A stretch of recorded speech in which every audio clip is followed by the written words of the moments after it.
Thursday 12, October 1972, Old Christians Uruguayan rugby team rented a flight to Chile to play a friendly match. The plane crashes in the Andes. Of the 45 on board, 16 managed to survive after a feat that has been etched in the world history of survival.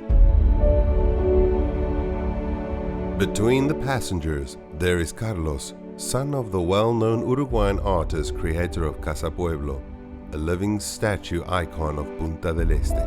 Carlitos, being only 18 years old, is the protagonist of the most shocking aeronautical tragedy in history. He and some of his teammates will be able to survive 70 days in the Andes Mountains, 3,600 meters, in temperatures up to 25 degrees below zero without water or food, finding refuge in the remains of the fuselage and having to eat meat from those who had died, so not to die themselves.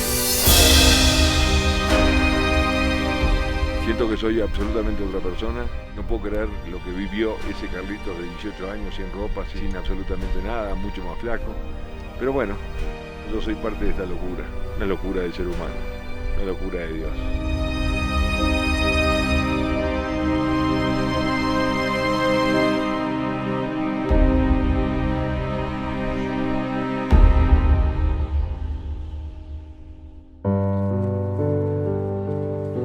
Este es el avión gemelo al que se estrelló con ustedes. El gemelo 572 es este, 571 era el nuestro. ¿Hasta dónde llegaba? No, nosotros llegaríamos hasta acá, más o menos, a la parte útil sería hasta acá. Estas ventanas, nosotros era mucho más corto, por supuesto que todo el avión, tendríamos 4 ventanas útiles, pero estaba girado, o sea, todas estas ventanas estaban hacia la tierra. Y éramos 26 personas en un momento dado y después quedamos los 16. ¿Y la trompa del avión? Bueno, la trompa quedó totalmente remachada. Todo esto estaba achatado. Y podemos decir entonces que ustedes estaban en un avión partido, por decirlo de alguna manera. Totalmente. O sea, partido. Abierto de un lado. Sí, exactamente, partido, y el resto se había despedazado por allá. Las alas quedaron en la montaña. ¿Qué te produce estar cerca, al lado del avión? Y bueno, lo que pasa es que me parece tanto más grande, lo nuestro era tanto más chico, porque claro, la parte útil del avión eran 3, 4 ventanas, entonces todo esto no existía, digo, y aparte uno se olvida de lo grande que era el avión era bastante grande.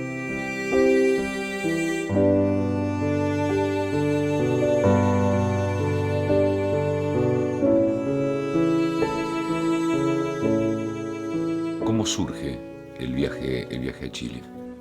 Amigos míos que eran yo siempre tuve amigos mayores, 1 año o 2 mayores que yo. Surge la idea de ir a Chile. Había que llenar el avión, ese era el tema. El avión tenía que salir lleno porque era la manera de que vos podías amortizar el viaje, o sea, pagar $38, pero para que eso pasara tenía que estar el avión lleno.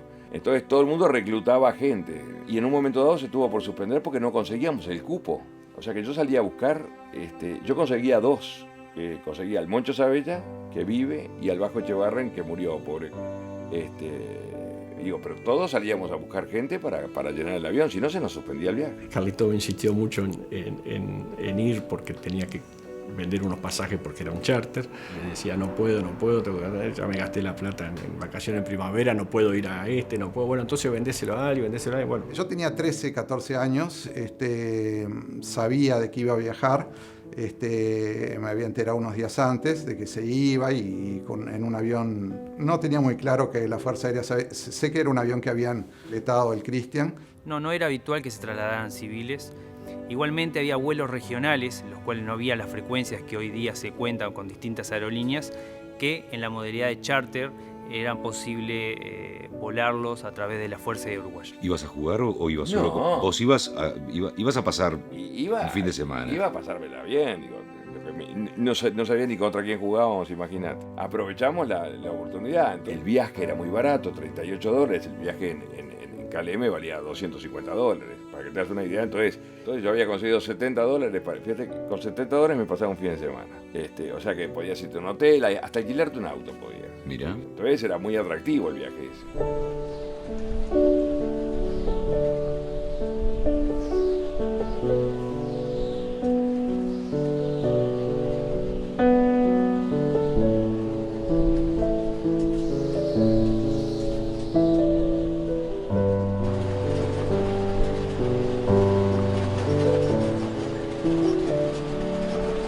Carlos returns to the Cordillera with his daughter, his son, his grandchildren, and his son-in-law, so as a way of gratitude and tribute to those who did not manage to leave the place of the accident alive.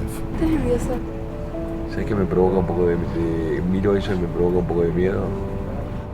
El frío en sí mismo me provoca miedo.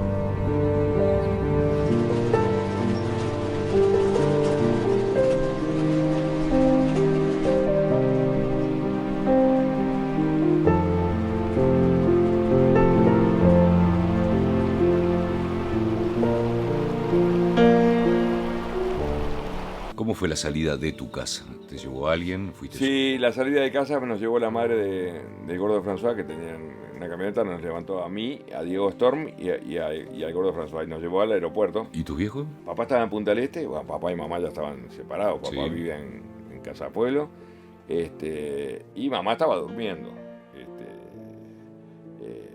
Y bueno, y ahí nos fuimos. ¿Pero te despediste de ella, por ejemplo? O Me despedí de ella y me dio un rosario.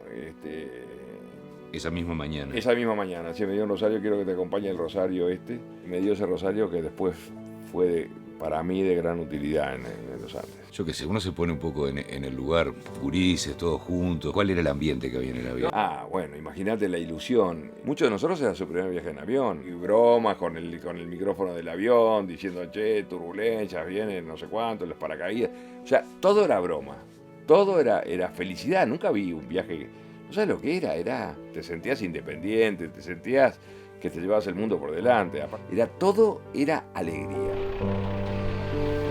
Before they know it, they are already 1,500 meters above sea level, surrounded by enormous mountains that show there is still a long way to go to reach 3,600 meters, where the Valley of Tears is located, which paradoxically is the name of the place where part of the fuselage was left after the accident. Y el recorrido va a llevarnos hasta el campamento base, unas 7-8 horas de cabalgata, de andar. El día siguiente también nos va a llevar un poco más, tal vez unas 7-8 horas más, completar el recorrido hasta el memorial.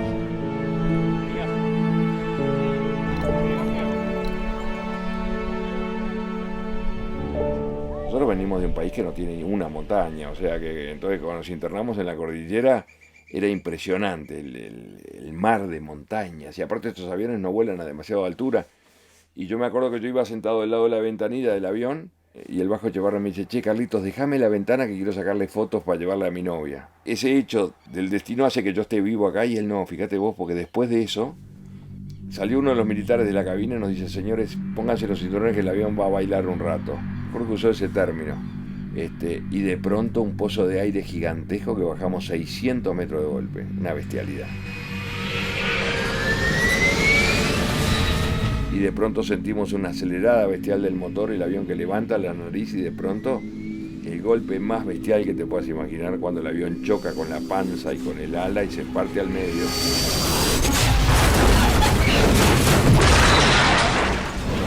Y vuela la parte delantera y cae en una especie de pista de esquí con tal suerte que no tocamos una sola roca, porque una sola roca que hubiéramos tocado se hubiera despedazado el fuselaje. Y ahí se desplaza como 2 kilómetros. Yo me acuerdo que yo empecé a rezar, dije voy a rezar un Padre Nuestro, que fue la que nos enseñó Cristo, pero cuando empecé a rezar el Padre Nuestro dije no, es demasiado larga, no la voy a terminar, por lo que voy a rezar un Gloria, que era la más corta, que yo en el colegio mío entrábamos y rezábamos Gloria, Ave María y Padre Nuestro. Cuando empecé a rezar el Gloria dije no, es demasiado corta el Gloria, no voy a quedar lo suficientemente bien con Dios. ¿Esas cosas te pasaban por la cabeza en este Esas momento? cosas, eso es así como te lo cuento, y opté por rezar el Ave María, que era la del medio en tamaño, y todavía dije, acá mato 2 pájaros de un tiro, quedo bien con Dios y con la Virgen. Digo, de tan inculcada que teníamos la religión, Sí. y dije,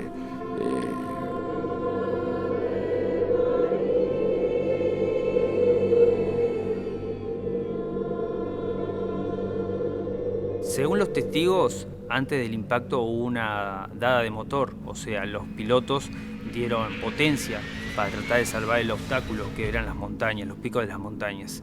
Quiere decir de que ellos no tenían pensado en la ruta de vuelo encontrarse con montañas.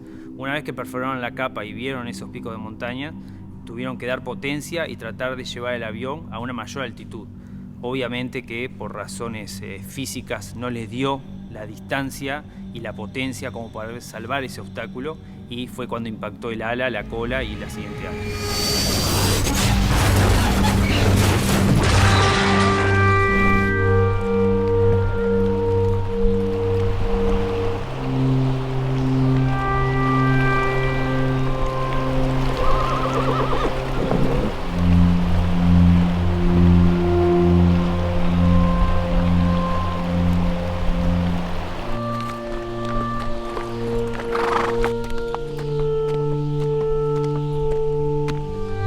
Ahí están los picos donde pegó el avión.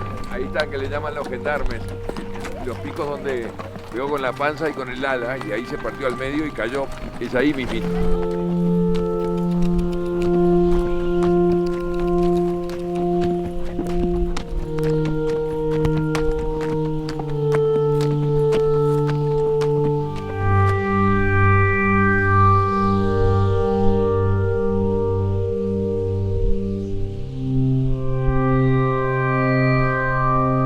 Todos cuando nos subimos a un avión pensamos que el avión se va a caer, pero cuando se cae, vos decís, esto no me puede estar pasando a mí. ¿Qué es lo que pasa por la cabeza tuya cuando terminás de rezar?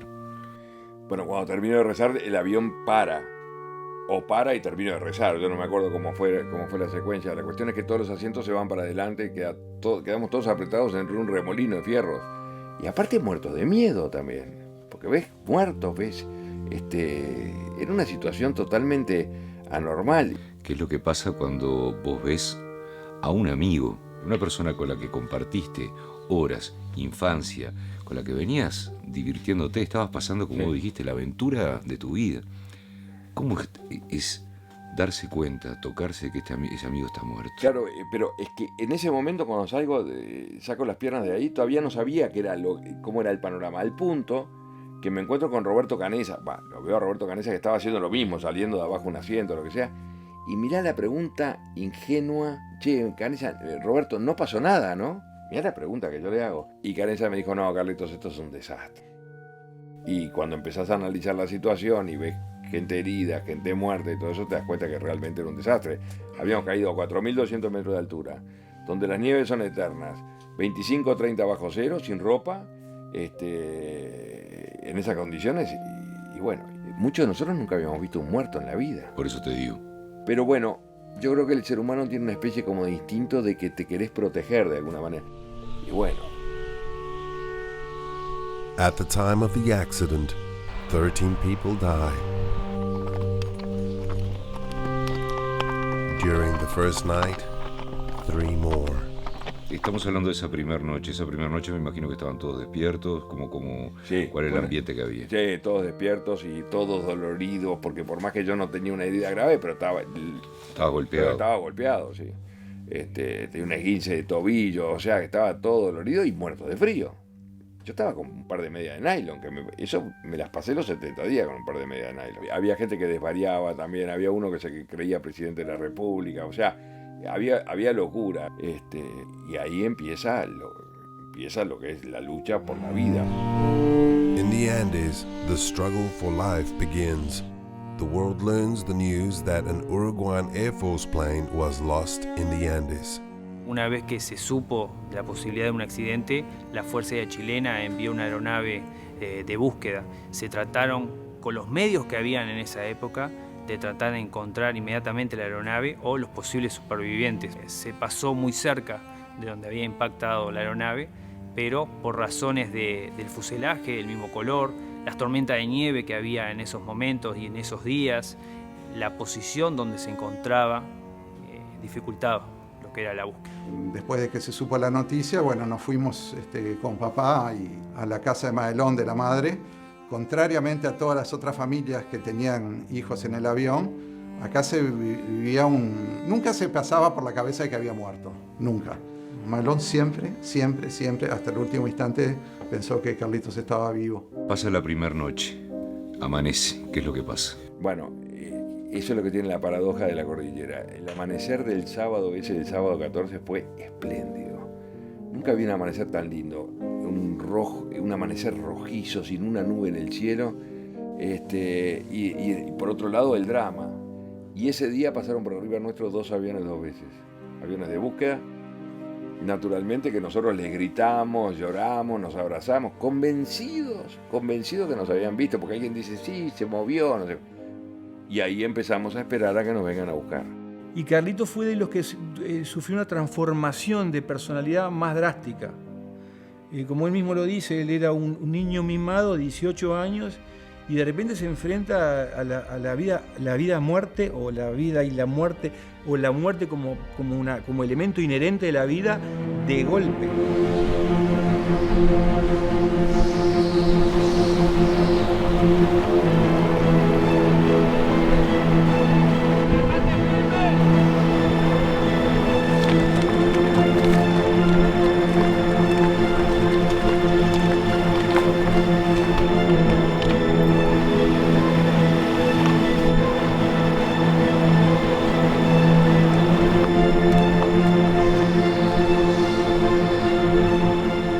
Almost without realizing it, coexistence with death is normalized. There is no time for mourning or crying, and individualities are left behind.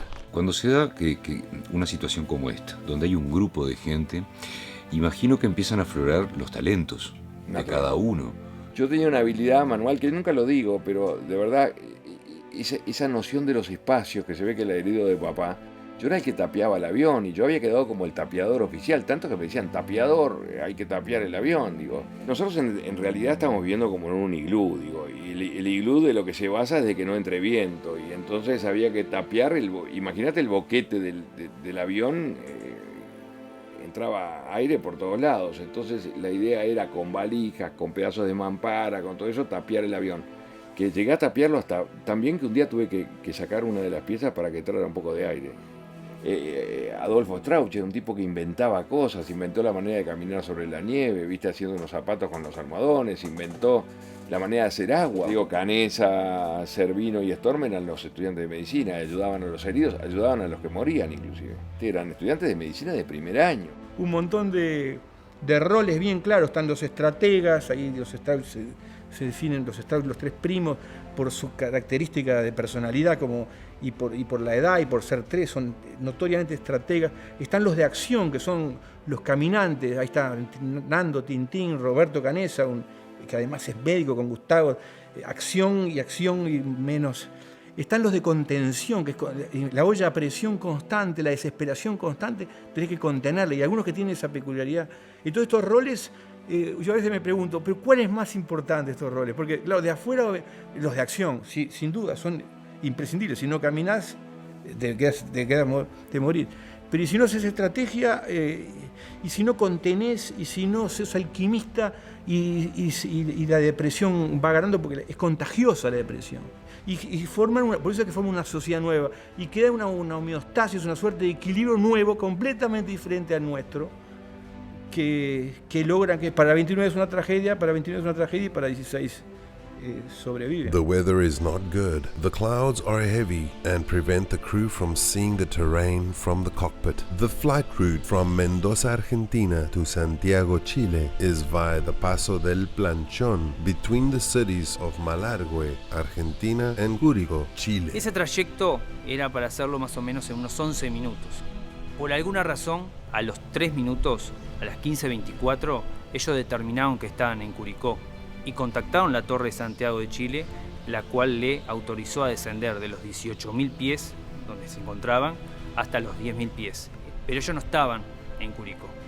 Ese error de navegación, producto de un error humano, como responsable de la tripulación, el piloto comandante, fue lo que ocasionó el accidente.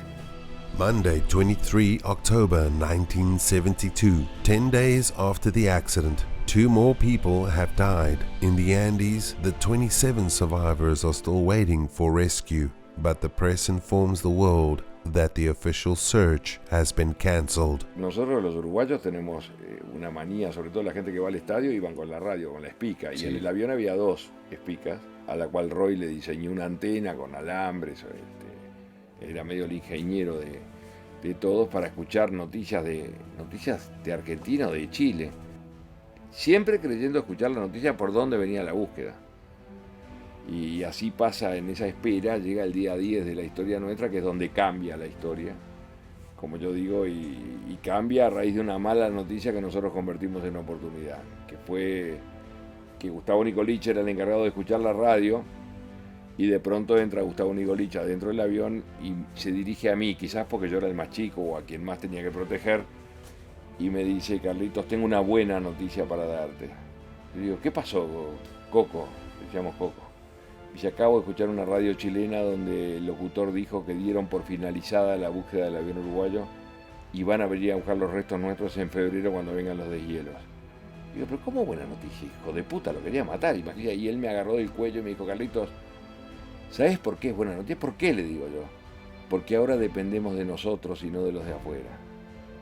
Y digo, fue muy ¿qué madura Sí, yo creo que era hacer de tripas corazón, ya también como, porque no teníamos nada. Es que no tenés más remedio tampoco, ¿no? Claro, pero él me marcó el camino como, y digo: pero si nosotros no habíamos comido nada en 10 días, no teníamos nada, teníamos la ropa puesta, digo, no sé cuándo. Me dijo: Carlitos, tenemos que encontrar nuestros propios recursos.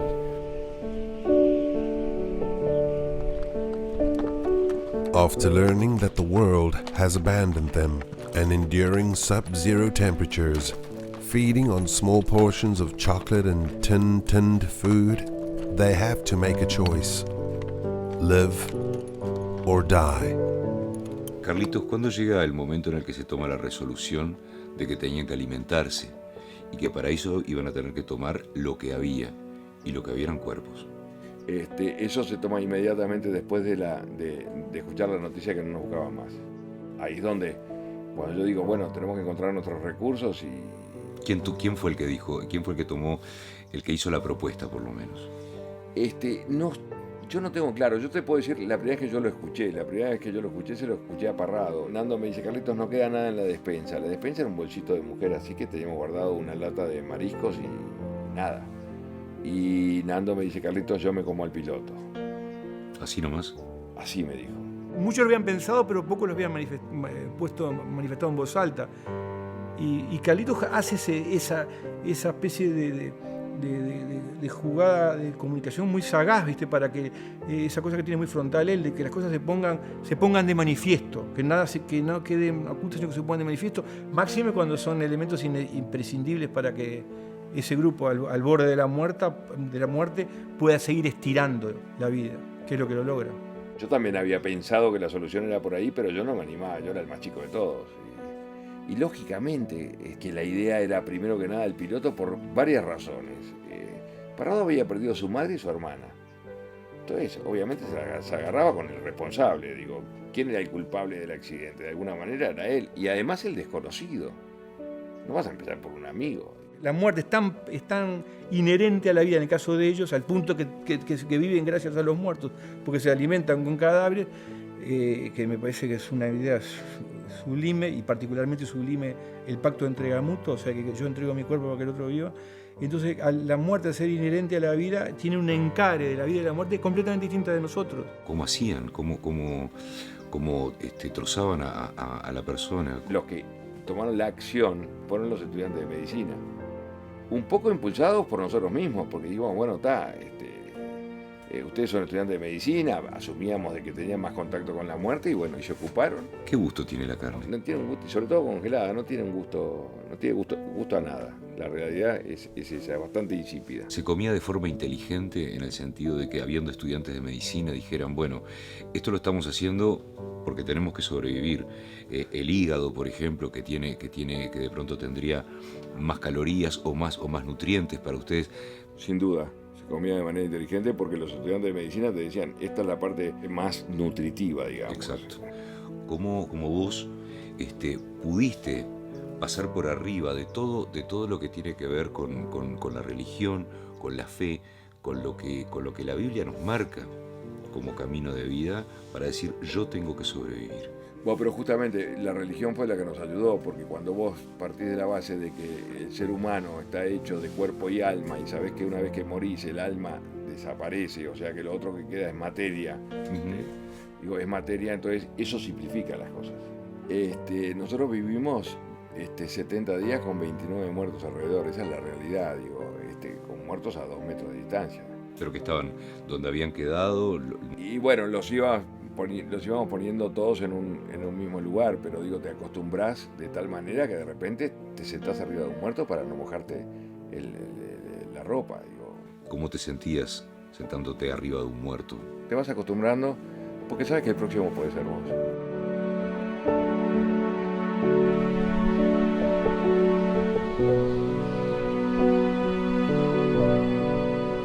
En este momento nos encontramos en el campamento El Barroso, que es el campamento base. Estamos a 2.500 metros de altura sobre el nivel del mar y obviamente aquí lo que le recomendamos a todos son los movimientos lentos, los movimientos pausados, ya que el oxígeno para aquel que viene del llano es una diferencia importante que el cuerpo lo detecta enseguida y esa ausencia de oxígeno puede provocar mareos, puede provocar dolor de cabeza, en algunos casos algún otro malestar, pero básicamente a esta altitud es eso.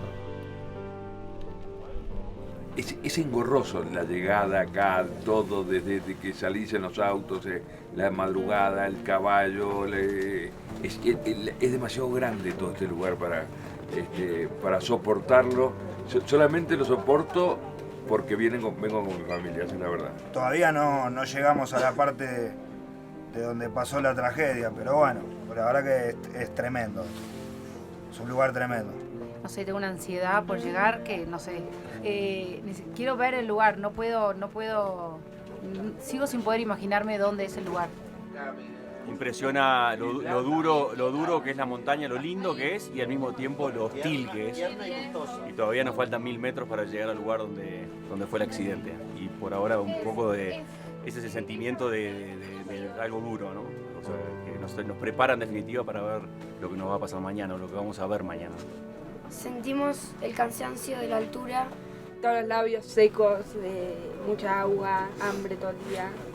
Mañana quiero llegar a ese lugar, después de tanto. No, yo primero quiero dormir y después arrancamos. Yo creo que es una historia que ayuda mucho al trabajo en equipo, a seguir para adelante, a la motivación. La verdad y creo que de eso se trata la vida. Desde los 7 años que conozco esta historia, está buenísimo porque estamos todos juntos en familia y viviendo lo que vivió mi abuelo hace 2 años. Y no me lo imaginaba así. Mucho más diferente. Con menos montañas, las montañas más chicas, porque las montañas de acá son re anchas. Son enormes. Se me vienen imágenes, sí. Cuando vine acá se me vienen muchas imágenes. Un momento de agradecer de que estamos vivos. Gracias a que yo sobreviví en esta historia, hay 7 más vivos. Y bueno, y es eso de lo que se trata, digo. Yo creo que la historia nuestra es un homenaje a la vida. O sea, yo siempre digo que no tengo miedo, pero siempre tengo un poquito de cagazo. Yo venía preparado.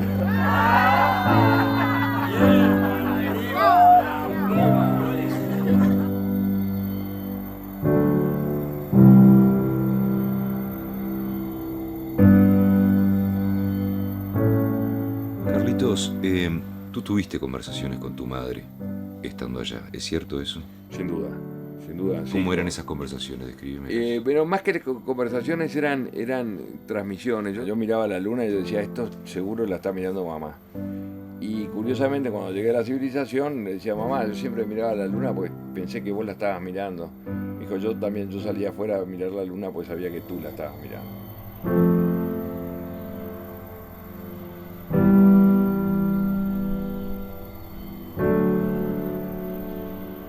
It is dawn at base camp. Carlos and his family have 5 hours of riding ahead of them on a 1,000-meter ascent to reach 3,600 meters where the Valley of Tears is located. Y ahora ya estamos aprontando los caballos tempranito para poder arrancar para el lado de la cruz ahora. En un ratito estamos arrancando para allá. Y para mí un caballo es como un ser más de la familia. Es algo todo. Si no es sin el caballo no somos nada. Estamos ahora adentro del Gemelo, de ese avión. ¿Cuántas personas y cómo se acomodaban? Más o menos. Y bueno, más o menos estábamos mitad y mitad de un lado y mitad del otro. Pero ¿qué pasaba? Como el avión estaba inclinado, los que estaban más cómodos estaban en realidad más abajo.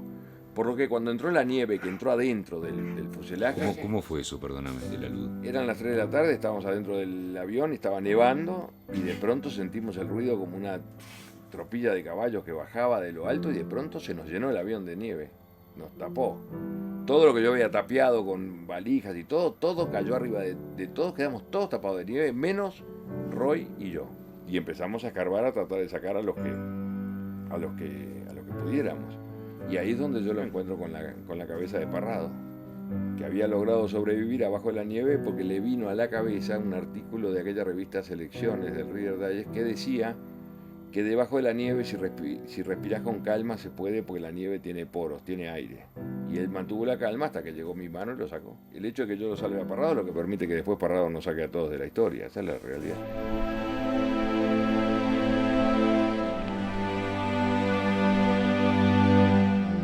The protective fuselage is transformed into a death trap.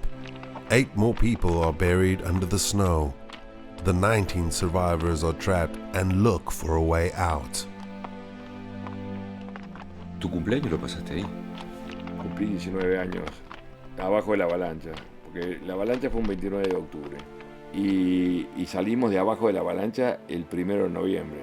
Ahí pasamos 3 cumpleaños. Pasamos el cumpleaños de Numa Turcati, que fue el 30, el 31 de octubre, que fue el mío, y el 1 de noviembre, que fue el de Pancho Delgado, y el de mi padre, que fue una de mis motivaciones para poder salir de abajo de la avalancha. Junto con Roy logramos retirar la ventana de la cabina del piloto y salimos afuera. Que nos costó 3 días de laburo. ¿Sabes lo que es levantar una ventana desde abajo? Es impresionante. Aparte que son ventanas que están selladas, o sea que era todo un laburo infernal. Hacia arriba, pues nosotros estábamos con el avión girado, y tuvimos que sacarla de abajo hacia arriba. El avión estaba a ras de nieve, o sea, el techo del avión estaba a ras de nieve. Me acuerdo que era un día espléndido, pero lo único que me motivaba era salir a saludar a papá, a transmitirle su feliz cumpleaños, pero por sobre todo a transmitirle que yo estaba libre de ese infierno de nieve. Y alguna gente me dice, ¿qué sentido tenía que yo saliera a saludar a mi padre si mi padre no se va a enterar? Y a mí qué me importa el sentido. Yo me hice amigo de los símbolos también en la cordillera, que para mí eran bien importantes, digo, y en la vida después, para mí era importante. ¿Qué pasa con tu costado religioso? ¿Tus compañeros también lo compartían? ¿Rezaban en grupo, por ejemplo? Sí, yo empecé a rezar el rosario, que me había dado mi madre, y el rosario era un momento de unidad, era un momento de no pensar en otra cosa, era un buen momento. Y Adolfo se negaba a rezar el rosario, hasta que un día vino una tormenta espantosa que le dije, te pido por favor, Adolfo, rezá, y empezó a rezar, y no me preguntes por qué causa, pero la tormenta se calmó.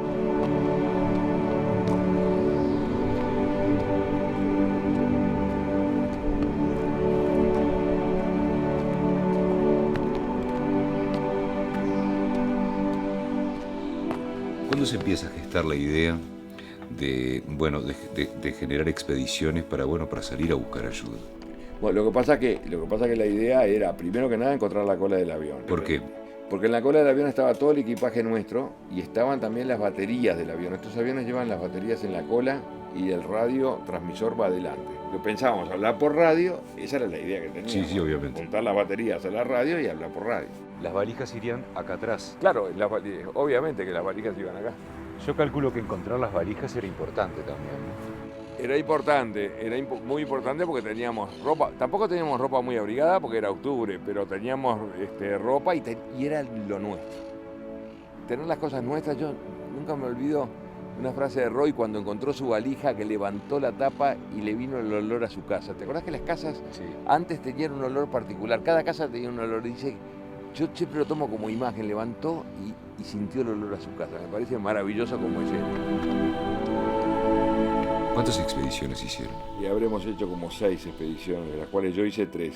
¿Cómo eran esas expediciones? Bueno, la primera expedición fue una expedición intrascendente, siempre buscando la cola, esa era la idea. Después hice otra expedición también buscando la cola hacia arriba, y después hice una expedición hacia abajo, que ahí me di cuenta que era un poco para entrenarnos a ver si podíamos estar en la expedición final con Vicentín y con Harley. Y cuando volvíamos, curiosamente la nieve de mañana temprano es más dura y después que empieza a salir el sol empieza a quedar tipo sopa. Entonces a la vuelta y en subida se me complicó muchísimo y me acuerdo que me quise dejar morir. Me puse a llorar y me quise dejar morir porque me di cuenta que no llegaba al avión. Y finalmente Roy y Vicentín me ayudaron a seguir adelante. Créeme que me hubiera dejado morir en ese momento. Pero bueno.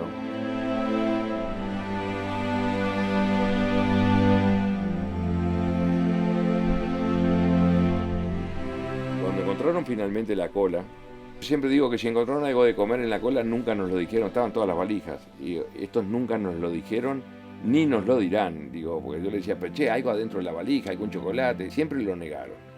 Es más, el año pasado yo iba para México y venía Parrado, que se quedaba en Miami, y yo le sigo preguntando, dime la verdad. Quedaste con la sangre en el ojo, ¿no? Y claro, porque para nosotros era importante, y me lo siguen. No, importante e imposible que no hubiera nada. Imposible que no hubiera nada. Porque si vos seguís insistiendo, porque vos estás seguro. Pero estoy seguro de que había algo, alguna galletita inglesa de esa que llevas de regalo para no sé quién, o algo había.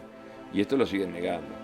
Pero trajeron también de la cola una tela acolchada que sirve para el aislante de la calefacción o el aire acondicionado, que cuando yo la veo yo digo, che, esto se puede transformar en un bolso de dormir para los expedicionarios.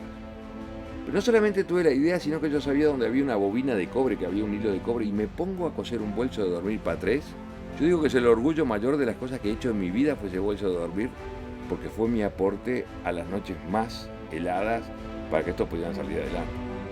Tuesday, 12 December 1972. 61 days have passed and 3 more people have died. Of the 16 survivors, 3 are preparing for the final expedition. Fernando Parrado, Roberto Canessa, and Antonio Vicentín begin to climb the mountain to the west, confident that they will reach the summit in search of help. Cuando salen a caminar ellos, Parrado, Canessa, Vicentín y mi bolso de dormir, yo le doy un valor humano. Y salen a caminar y caminan unos 20 metros y Parrado vuelve hacia atrás y me dice, Carlitos, antes de irme quiero darle un beso a la cruz de tu rosario. Y le da un beso a la cruz del rosario y a cambio me entrega, él había comprado un par de zapatillas en Mendoza para su sobrino de 2 años. Y me entrega una y me dice lo siguiente, me dice, Carlitos, él me protegía bastante. Carlitos, te prometo que voy a venir a buscar el par. O sea, voy a venir con ayuda. Me dice, pero si eso no pasa y yo no vuelvo, o sea, me muero en el camino, y ustedes tienen que disponer de mi madre y de mi hermana para alimentarse, háganlo. Entonces digo, no solamente Parrado tenía los cojones de salir a buscar ayuda, sino que además me daba una autorización innecesaria, pero lo hizo, de alimentarnos de lo más sagrado que tenía, que eran su madre y su hermana.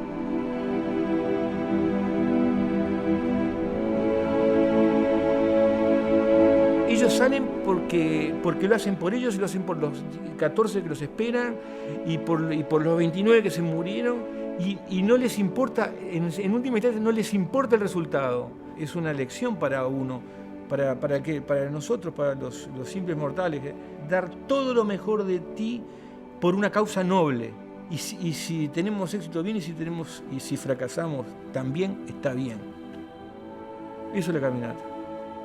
Lo que ellos pensaron subir en un día, demoraron 3 días. Y al tercer día vimos que uno bajaba. Entonces nosotros dijimos, ante tanta noticia negativa, dijimos, bueno, los otros 2 se han muerto. Y fuimos al encuentro. Lo que demoraron 3 días en subir, demoró 3 horas en bajar. Cuando llegamos a él era Vicentín, que venía con la noticia de que habían llegado hasta la cima de la montaña. Y cuando llegaron a la cima de la montaña, en vez de encontrarse los verdes prados chilenos, que era lo que suponíamos que tenía que haber, se encontraron con un panorama patético y desolador, que eran montañas y más montañas y más montañas. Y ahí tomaron la decisión, Parrado y Canessa, de quitarle la comida que tenía Vicentín y su ropa y lo mandaron al fuselaje, con un mensaje para todos nosotros de que ellos 2 iban a seguir adelante aún hasta morir.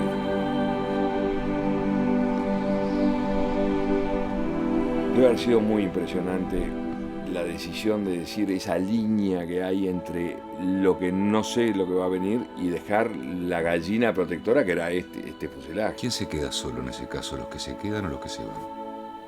Esa es una buena pregunta, porque los que se van marcando el camino, saben el camino que van haciendo, y los que estamos ahí quedamos, digo, porque ellos podían haber tomado el camino más simple, que era volver al fuselaje, donde más o menos estábamos con vida, pero ellos prefirieron el camino duro y quizás, porque sobre sus hombros pesaba el trabajo de todos, ellos dos no caminaban solos, era fruto del trabajo de los 16. Que eso es lo que yo llamo lo que es la actitud, eso es actitud pura. Thursday, 21 December 1972. After 10 days of walking through the mountains, Roberto Canessa and Fernando Parrado reached the village of Los Maitenes, a few kilometers from the city of San Fernando in Chile.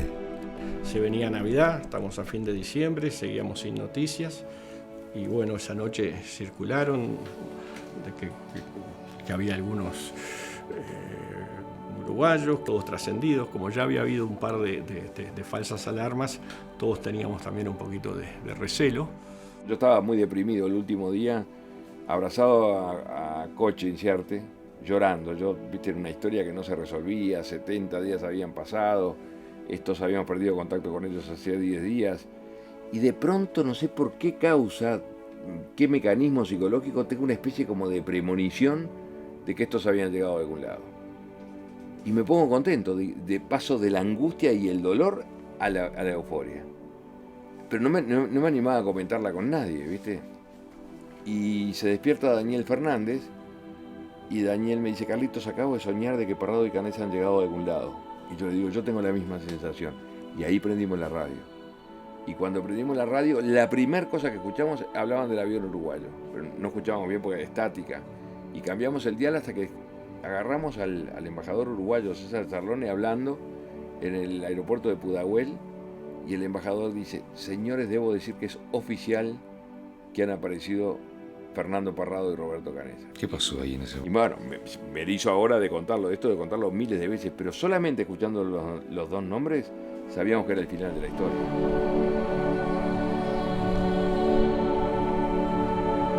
Llegamos. Qué momento. La verdad, viejo, que es una... Estoy encantado de haber venido con mis hijos. Eso es lo único que puedo decir.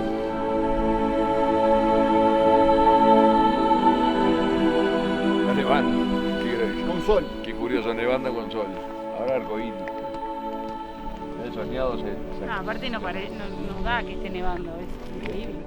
El avión pegó allá arriba en los que le llaman ahora los gendarmes, que son 3 piedras que hay allá arriba, que había una cuarta que parece que el año pasado se cayó, y de ahí se deslizó por la ladera hasta allá abajo, hasta el glaciar, el pedazo que quedó del avión. Y por ahí mismo entró la avalancha, por esa huella que dejó el avión, cuando nevó arriba de eso, se cayó y se metió adentro del avión. Carlito, ¿cómo fue la llegada de los helicópteros cuando uno ya sabe que la historia está terminando? No sabe lo que fue la llegada de los helicópteros. Fue, primero, que nos pasamos, porque demoraron más de lo que nosotros creíamos. O sea, nosotros todavía decíamos, estos no nos van a encontrar. Y de pronto, mirando ese valle donde nunca habíamos visto nada, empezamos a sentir en la lejanía ese ruido, que es un ruido, cuando veas un helicóptero te vas a acordar de mí, digo, porque es algo que se siente de muy lejos, sobre todo cuando hay montañas por el eco, que se empezaba a sentir aproximarse hasta que de pronto irrumpen en ese valle.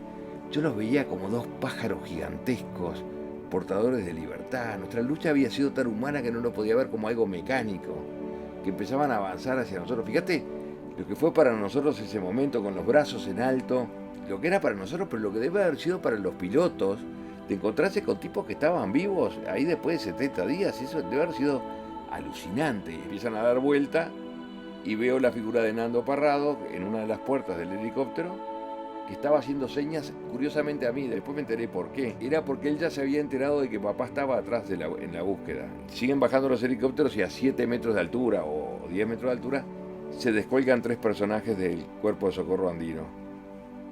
Y cuando cae uno de ellos, que se llamaba Sergio Díaz, empieza a gritar mi nombre. ¿Quién es Carlitos Páez? ¿Quién es Carlitos Páez? Yo digo, ¿y este mono a mí de dónde me conoce? Pues digo, yo me había caído hace 70 días, no sabía ni dónde, y aparece un mono desde el cielo gritando mi nombre. Le digo, soy yo. Dice, no, es que tengo 2 cartas para usted. ¿Cómo 2 cartas para mí? Yo no entendía nada. Y ahí me entrega 2 cartas, 2 papeles escritos en rojo. El primero de ellos decía así: querido Carlitos Miguel, como ves nunca te fallé, te espero con más fe en Dios que nunca. Tu madre llega ahora nomás a Chile. Un abrazo, el viejo. Yo no podía creer que después de todo lo que yo había peleado por llegar con mi familia, de hecho me daba cuenta que del otro lado era igual. Y la segunda carta, que era todavía más linda que la primera, tenía un helicóptero dibujado y una carta dirigida a todos, que decía: hola chicos, acá les mando un helicóptero como regalo de Navidad, porque era 22 de diciembre. ¿Qué cosa más linda podía estar viviendo yo? Lo que recuerdo primero es la conmoción, recuerdo el protagonismo, legítimo protagonismo de Páez Vilaró, que había siempre sido como la obsesión pública de que estaban vivos, de que su fe le indicaba de que estaban vivos. The artist Carlos Páez Vilaró, Carlitos' father, is in Chile looking for his son as he had done so many times before. He is given a list of the names of the survivors and he decides to read it live on radio. Por favor, adelante tú desde San Fernando. Bueno, mi querido, te voy a decir los nombres de los chicos. ¿Tú me escuchas? Te escucho. Adelante, por favor. Eduardo Estrado Curioste. Repítamelos 2 veces cada nombre, por favor. 2 veces cada nombre. Empecé a leer Carlos Padre, la lista. Ahí nos enteramos, bueno, de Carlitos Miguel y del resto de los 14 sobrevivientes. Fue de lo más emotivo. Antonio Vicentín, Álvaro Mantino. Yo estaba con mis padres y mi hermana y sin embargo me subí a mi cuarto y la quise escuchar solo, porque tenía mucho miedo. Fue muy impactante porque allí también había familiares de muchachos que estaban en la lista y había familiares de muchachos que no estaban en la lista. Y ahí empieza la cosa del 1 en 3. Y a los que éramos los amigos era como si se iban arrancando un pedazo de las vísceras. Daniel Fernández, Carlitos Miguel Páez, mi hijo. Carlitos Miguel Páez, mi hijo. Largué un llanto, esos llantos de alegría. Y bueno, y yo recuperé a mi gran amigo. Ese día lo recuperé porque no tenía claro si él estaba o no. Adolfo Estrado, Gustavo Servino, Pedrito Algorta, Roberto Canesa, Fernando Parrado. Parrado perdió a su madre y a su hermana. Y su padre, en el mismo momento, supo que estaba vivo su hijo, pero que se habían muerto su esposa y su hija. Es 2 veces se te muere, porque ahí sí se murió. Pero ya se había medio muerto antes, entonces fue trágico. Ese día muy, muy trágico. Alfredo Delgado, Roberto François. A ver un momentito. Y aún aquellos que de alguna manera fueron agraciados con el hecho de que sus familiares, sus hijos estuvieran en la lista, conocían a quienes no estaban en la lista. Entonces, esa cosa tan terrible de los que están y los que no están, los unos y los otros. Roy Harley, José Luis Uciarte, Ramón Cabella, Javier Metol. Esta sería la lista de los cuales el mundo ha sido rescatado. Y cuando termina la lista, yo dije, conté mal, porque yo estaba contando, así contaba, ya, y conté, dije, no conté mal, me están faltando.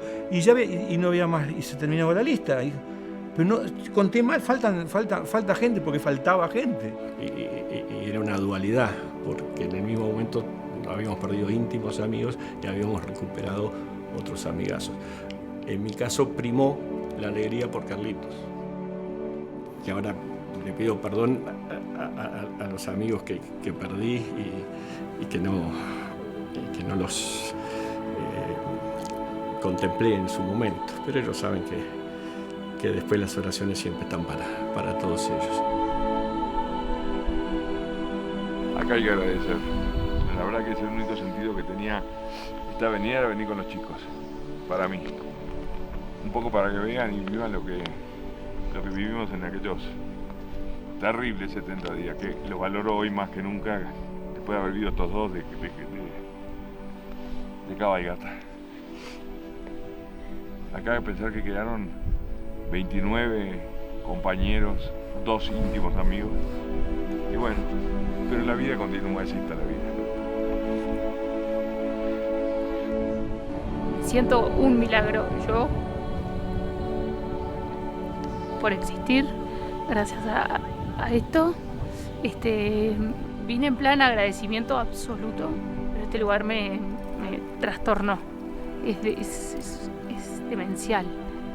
No lo puedo explicar con palabras. Nunca había sentido una cosa así. Gracias. Impresionante haber llegado acá donde cayó mi viejo. La verdad, espeluznante. Impresionante los que pudieron salir de acá.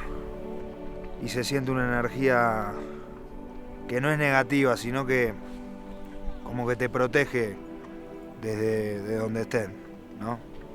Te da como mucha fuerza, una carga eléctrica. La verdad que es una cosa de locos este lugar. La verdad que es difícil de describir, es una cosa tan linda y tan dura al mismo tiempo. Es nada, hay que venir para verlo en realidad de primera mano lo que es esto. Sentir que los pies te pesan, sentir que el aire no te entra, el frío, el calor, todas esas cosas que pasan en pocos minutos, es una cosa, la verdad que pueden haber salido de acá, de este lugar, que ahora está sin nieve. Y es impresionante, yo creo que si estuviera así, yo no sabría para dónde ir. Que estando lleno de nieve, que hayan podido salir de esto, yo creo que fue la inconsciencia, totalmente. La inconsciencia y la fuerza de Nando y de Canesa, que la verdad que es totalmente admirable. Rezar ahí arriba es como estar más cerca de Dios. Yo creo que te escucha. Siempre nos escucha, pero creo que acá arriba está más cerca.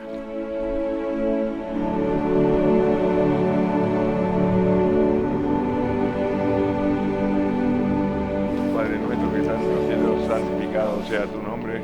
Venga a nosotros tu reino. Hágase tu voluntad en la tierra como en el cielo. Danos hoy nuestro pan de cada día. Como también nosotros perdonamos a los que nos ofenden, y no nos dejes caer en tentación, y líbranos del mal. Amén. Dios te salve María, llena eres de gracia, Señor es contigo, bendita tú eres entre todas las mujeres, y bendito es el fruto de tu vientre, Jesús. Santa María, Madre de Dios, ruega por nosotros pecadores, ahora y en la hora de nuestra muerte. Amén. Gloria al Padre, al Hijo y al Espíritu Santo, como en el principio, ahora y siempre, por los siglos de los siglos. Amén. ¿Cómo es volver? Yo creo que es un punto final y bueno, y pasé la última noche, ya me quería volver, la verdad, y bueno, pero contento de haber ido, contento de haberme ido también, y bueno, dejar una historia atrás. Internamente yo creo que le puse el punto final. ¿Quién se llevó en ese grupo mejor con la montaña en esos 70 días?